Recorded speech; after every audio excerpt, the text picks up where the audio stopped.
Chapter 3 Visions of Sugar Plums.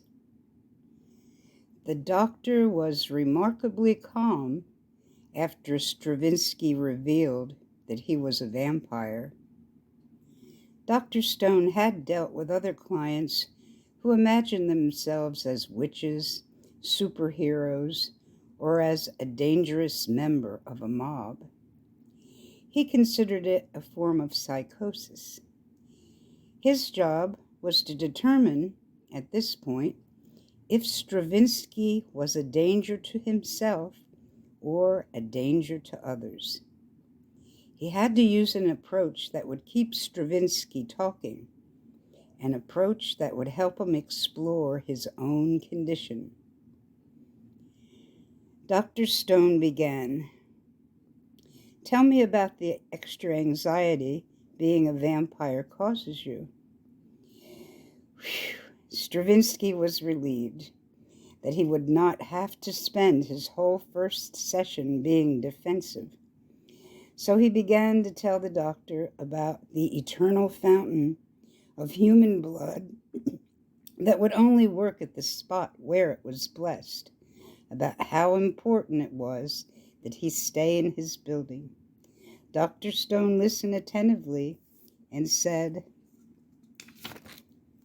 that would bring a whole lot of anxiety baggage to your housing dilemma. How does the anxiety manifest itself?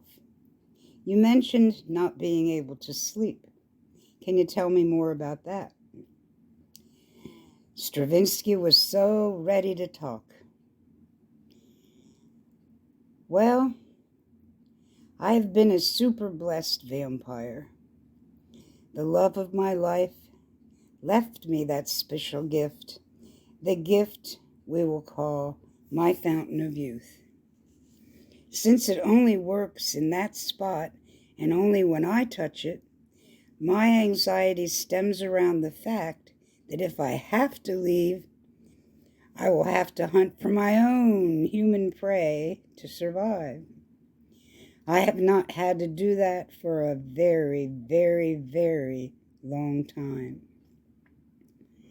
For the last few weeks, when I lay me down to sleep, I've had some horrible dreams or future insights.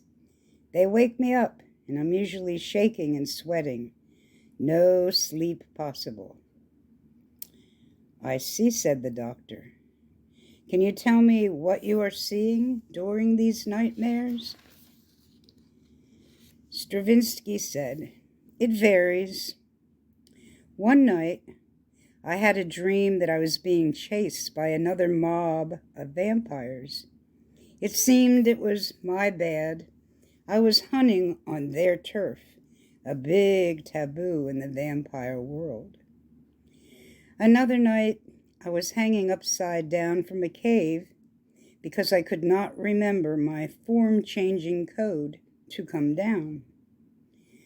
Highly entertained, the doctor asked, what do you mean by a form-changing code?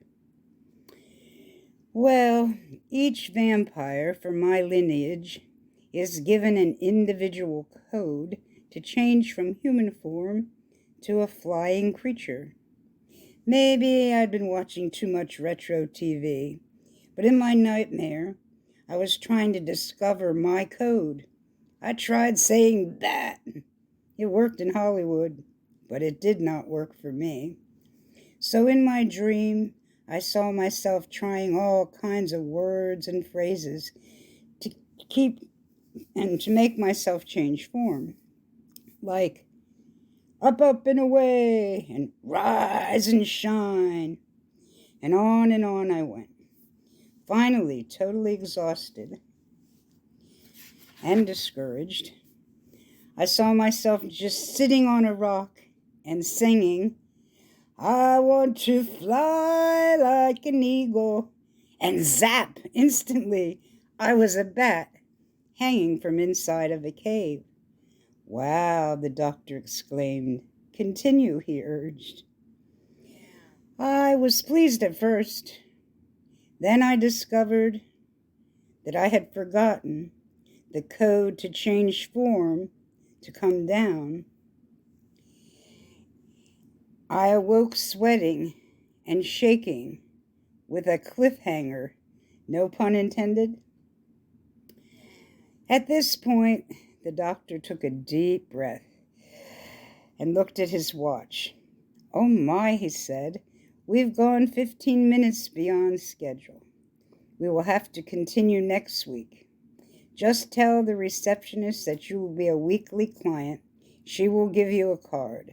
If you have an emergency between now and then, feel free to call 911. Thank you, Dr. Stone. I think I will enjoy working with you." In his notes, the doctor wrote, "Possible delusional psychosis. As long as he thinks he has the fountain of youth, I think he is safe enough to be an outpatient. No drugs were prescribed at this point."